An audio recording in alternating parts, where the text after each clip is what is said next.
Welcome to this special session on the Towers of Hanoi problem. This is part of the course on software constructs and tools and the section on problem solving theory and applications. In the earlier sessions, you have seen how a problem can be tackled in a general way, how it could be broken into smaller parts, how an algorithm can be made, what are the characteristic features of an algorithm, and so on.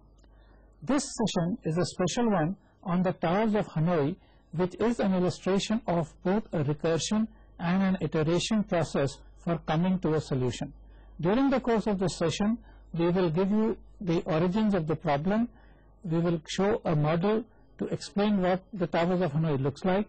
We will run an applet to illustrate what kind of time it takes to do the problem, and then we will talk about the algorithm and relation to binary trees and other aspects of computer science. The legend around the problem is that in the eastern areas, monks have 3 towers on which sit 64 golden rings. The monks are moving these rings from one stack to a third stack using another stack in between. At the beginning of the universe, the legend goes, all the 64 rings were stacked on one tower with each ring smaller than the one beneath. As we go on, as the monks keep on working on the this, they move this to the third tower with each ring smaller than the one beneath, and the legend has it that when all the 64 rings are moved, the world will come to an end. This clearly shows that the time required to make all the 64 moves is a very large time, and we will see this as we see the approach towards solving the problem. A more accurate history of the problem in terms of computer people is that a French mathematician designed the game in 1883. The game was called the Tower of Hanoi. Some authors also use the expression Towers of Hanoi. Both the Tower of Hanoi and the Towers of Hanoi are used with almost the same frequency in the literature. To see what the problem looks like, we need to go over the rules of the game. In order to show what the rules of the game are like, we have with us a model which shows a number of disks which are kept on 3 pegs. Now, the first rule is that initially all the disks are on one peg, as is shown over here. The disks, as you can see, are on a pattern where the smallest disk is at the top and the largest disk is at the bottom. The next step in the rule is that only one of these disks can be moved at a time. You could move this over here, or you could move this over here, and so on. There is a third rule, however, regarding the movement, that a disk can be placed either on an empty disk, as I have done, or on top of a larger disk. So this disk cannot be placed on top of this one or on top of this one. However, the smaller disk can be placed on top of a larger disk.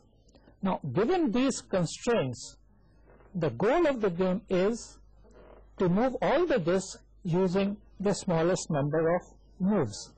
Now, as these number of disks grows large, the time required is increasing exponentially.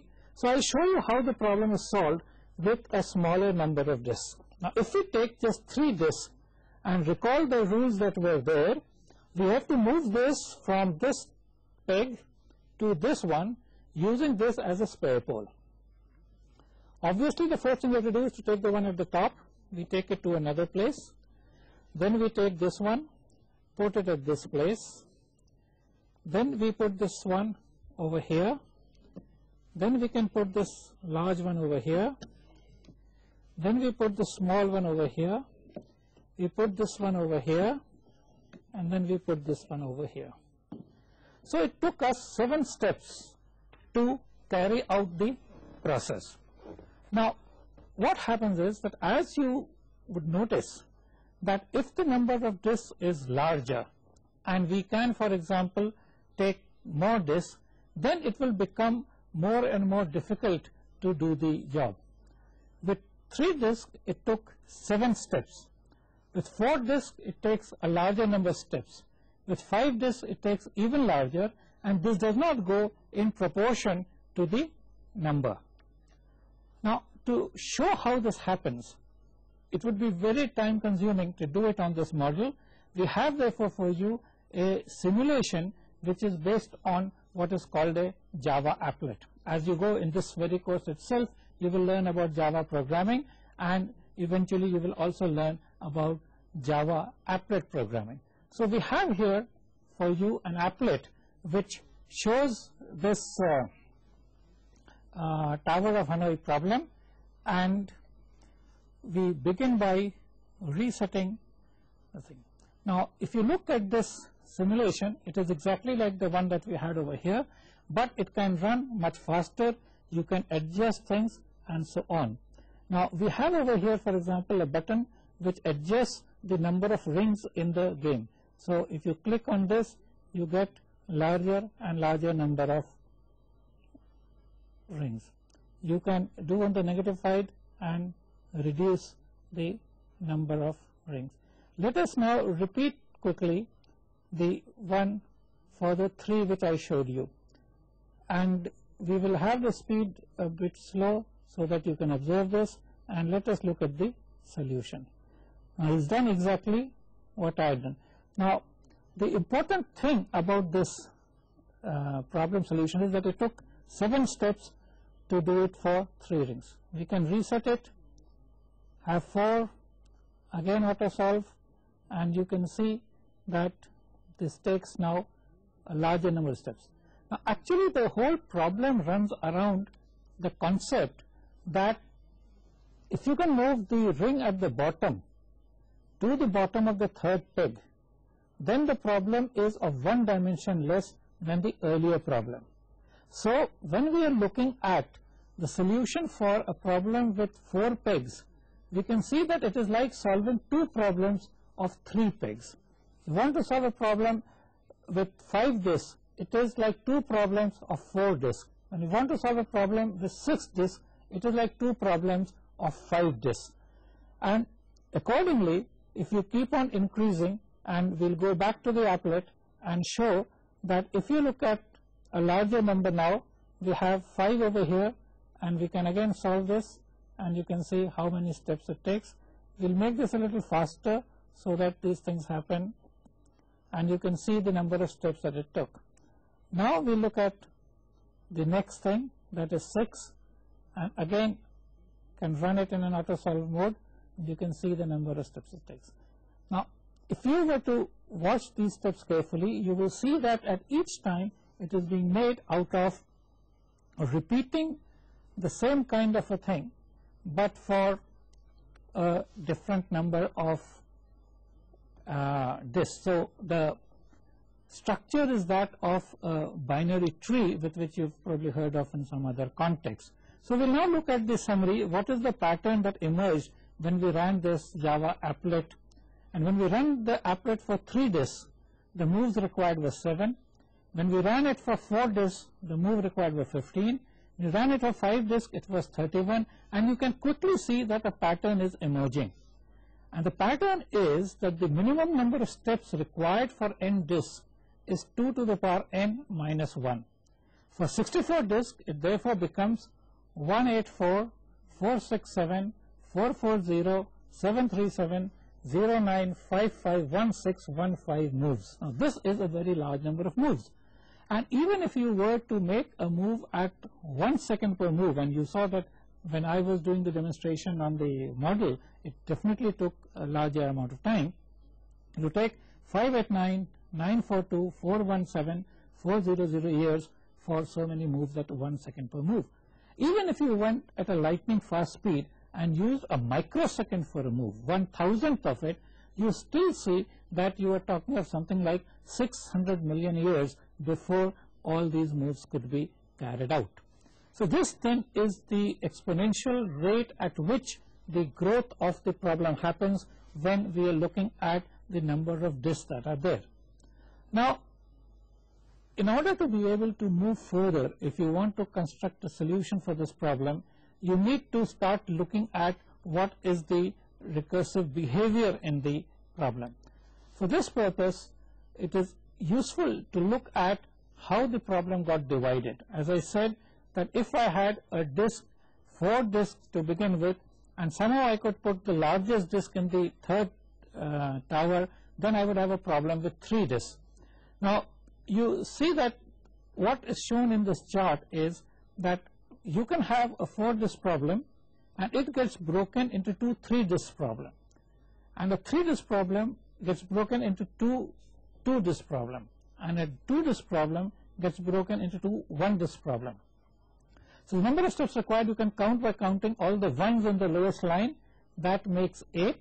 Now the number of 2s in the next line, that's 4, that's 12, and then the 2 3s, that's 14, and the 1 on top, 15. So it's 15 steps required to solve the binary tree, which has a depth of 4. We can also in a sense see this, this is said in another way, that the problem of size 6 splits into 2 problems of size 5, problem of size 5 splits into 2 problems of size 4, a problem of size 4 splits into 2 problems of size 3, and a problem of size 3 splits into 2 problems of size 2, and a problem of size 2 is actually no problem, it just splits into 2 problems of size 1. Now, having said this, it is now important to be able to raise this to a level of abstraction. It is one thing to solve a problem on a model where you take a few steps and do something and show it. It's another to have an applet which runs and demonstrates the solution, and it is the real job of the computer person to find out what exactly is the algorithm behind it. And once you know the algorithm behind it, you could write a program for it in any suitable language. It could be Pascal, it could be C, it could be C++, it could be, of course, Java, because you've shown the applet in that, and you could have various ways of approaching towards that problem. Now, much of the material related to this will be available on the website which is supporting this course, where you will be able to see the code for solving the Towers of Hanoi problem in different languages. But what we have over here is an analysis of the issues which arise in this problem. The algorithm, if you will, gets divided into really 2 parts. One is what we would call the Tower of Hanoi procedure, and the other is what is called the transfer disk procedure. Now, the Tower of Hanoi procedure really is a procedure which says that do this for n disks and do the same thing for n minus 1 disk. But then when you are doing this for any number of disks, you have to have some procedure laid down according to which the disks get transformed or transferred between the different poles. So if you look at the first part, that is the Tower of Hanoi procedure. So how would it go about? So you describe the algorithm by first establishing a number of disks. So you say n is so much. You have to say which is the original pole, where the things are stacked up in the right order to begin with, which is the spare pole, and which is the final pole. And your algorithm therefore says if the current problem is n greater than 1, then recursively you call the function to transfer all disks except the bottom disk from the current original pole to the spare pole. Then you transfer the bottom disk from the original pole to the final pole, and then you recursively again call the function to transfer all disks from the spare pole to the final pole. And then, of course, finally you transfer the current disk from the original pole to final pole. The transfer of disk itself requires you to label the 3 poles. So you have what is called the original pole, you have to label the final pole, and you have to label the spare pole. And there's another way of looking at it, and that is that if you saw the pattern, especially when the applet was moving very rapidly, every alternate move involved the transfer of the smallest disk from one pole to another. And if we imagine that these poles are in a circle and the disks are numbered from 1 to n, then all odd numbered disks are rotating in one direction and all even numbered disks are rotating in another direction. You would have noticed when I was doing this thing on the model that sometimes the smaller disk went to the final pole and sometimes it went to the spare pole, because this depended upon the sequence and the number at which it was placed. We have a briefer statement of the same algorithm. You could say that on odd numbered moves, move the smallest disk clockwise. On even numbered moves, make the single other move that is possible. You notice that because of the rule 3, that a larger disk cannot sit on top of a smaller disk, there are certain things which cannot be done. You have to choose only the smaller disk and take it on to the other one. We are overwhelmed with the kind of information related to the towers of Hanoi that is available on the internet. In the course material which you will go on the website, you will get a lot of references to the web. You will be able to see many of these examples, but I would still like to draw your attention to some of the demonstrations and examples that are available on the internet. There is an HTML version for 4 disks which has been made available by Andrew Cumming. Again, the site address will be given in the course material. You can go through this and see each of those steps involved in the transfer of 4 disks, which is then viewable by any browser. There is also a VRML version of it available, so you can get a dynamic feeling of the movement of the disk as it goes from one stage to another. However, you may have to install an appropriate plugin, and you will first have to download the file and then only be able to work on it. There are many other solutions also possible of the towers of Hanoi problem, and almost every programming language from Pascal to Fortran to C to C++ has been adopted for this purpose. What is listed for you in the accompanying slide is that it is available in Fortran 90 to show that even Fortran 90 is capable of recursive procedures. There is an ADA program. ADA was a language which was very popular with the Department of Defense, and even they worked out a program to show the towers of Hanoi. There is a program in C which is used to instruct robots how to play the towers of Hanoi. So instead of the kind of applet where the disks move by themselves, you can have a game where there is a robot who actually moves these disks, and the instructions to the robots have to be the solution of the towers of Hanoi problem, and there is a code available in C to do that. Having gone through much of the actual way of solving the algorithm, the relationship binary things, there is a modern version of the legend also which is coming up. And the modern version of the legend in this web-centric society therefore relates to the internet. Just like the original legend I talked about in the beginning related to monks in an Eastern environment, the new legend says that there is a website. There is a website on the internet, and every time somebody visits the website because of some shock being given to somebody or whatever, one of the 64 disks is made to move following the rules of the game. The rules of the game are exactly the same which was said earlier, and when all the 64 disks have been moved, the website will be destroyed, and at this time the internet will also be destroyed. The whole point is that all these legends really talk of time durations which will be very, very long. The importance of the towers of Hanoi is such that there are many other related problems and issues which have come up. We've given you an example of n number of disks and 3 pegs or 3 towers. But suppose you had a larger number of towers, the task would of course become easier. If you had arbitrary number of disks and arbitrary number of towers, would you be able to give a general formula to say what happens? Is there some such equation available? These are some of the other questions that arise. So when the number of towers is more than 3, what would be the procedure? Is there an algorithm for any number of towers? Is there an equation determining the minimum number of moves required for various number of disks and towers? Also, there is an important question of proof. For example, we've shown this that the 3 disk solution took 7 steps, 4 took 15. How are we sure that this is the minimum number of steps in which it can be done? Could there be an alternative shorter procedure? Across this curriculum, we have emphasized that while we are teaching computer science, while we are talking about solving problems with the help of computers, there are certain common skills which cut across the curriculum. And these common skills, you will notice, are as important in the Towers of Hanoi case as in many other situations. The first one is on the statement of the problem itself. When we try to say that we are describing the problem, you will notice that you have to specify the rules, whether we specify it in 4 rules or we need more rules. Do we need to specify it diagrammatically?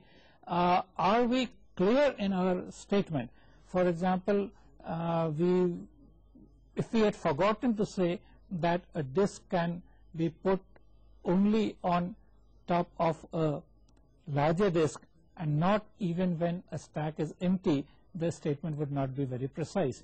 And when we say that a larger disk cannot be put on top of a smaller disk, isn't there a redundancy? Can't we simply say a disk cannot be put on top of a smaller disk? So there are issues of communication over here where in terms of the statement of the problem, we want to be precise, not ambiguous, but also quite complete and not leave out something. In terms of documenting the solution, again, it's one thing to demonstrate it on a model. It's another thing to run an applet to show the answer, but how do you describe what is the answer? We have shown already a number of ways of saying the solution: the model, the applet, the algorithm, the binary tree, and there could be many other representations. There is reference to the VRML representation. So which of this is a superior way of documenting the solution? The next point there is appreciating the size of the problem. We showed that as the number of disks increases, the number of steps required increase exponentially and not linearly. And finally, when you have a number of possible solutions, you have to benchmark these solutions for appropriateness.